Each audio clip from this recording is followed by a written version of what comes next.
Aziz bolajonlar, bugun siz bilan biz ona tili darsida kreativ fikrlash darajangizni tekshirib olamiz.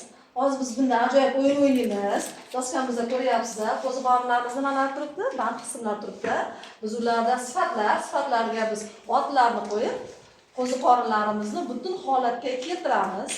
Aziz bolalar, butun qilib olamiz. Oldinlariga qo'ziqorinlarni qilamiz. Qalpoqchalar qo'yib chiqaman. Eng yaxshi o'quvchilar chiqib, so'zlarni hosil qilishadi.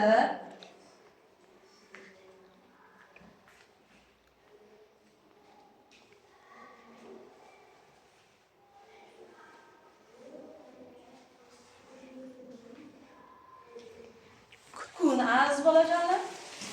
Hali chiqdi, kimga chiqdiga qo'ziqorin qalpoqchalarimizni chiqamiz.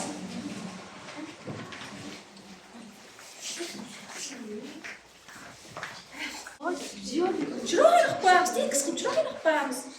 O'zimiz qilishga chiroyli bo'lsin. Turib olamiz, so'z hosil qilganlar. So'z hosil qilganlar turib olamiz.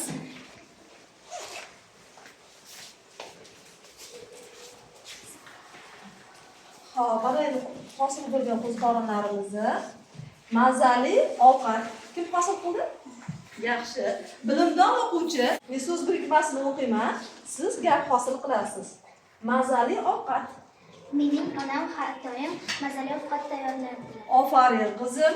Bilimdon o'quvchi. Bizning sinfdagi Osiyo bilimdon o'quvchi. Juda ham yaxshi asalim. Qizil garimdori. Mening akam qizil garimdorni ovqat bilan qo'shib yeydilar. Barakalla. Qora soch. Mening do'stimning sochi qora rangda.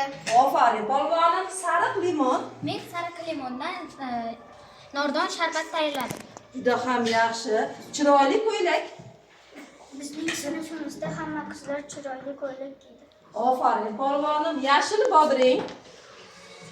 Mening eng yaxshi ko'rgan sabzavotim bu yashil bodring. Aferin qizim. Ziyoli o'qituvchi. Meni o'qituvchim juda ziyoli. Aferin polvonim. Juda ham yaxshi. Bugun aziz bolajonlar, sizlarning kreativ fikrlashingizni tekshirib oldik. Buning uchun sizga rahmat. Juda ham aktiv qatnashdingiz. Rag'batlarimizni berib qo'yaman dars so'nggida sizga.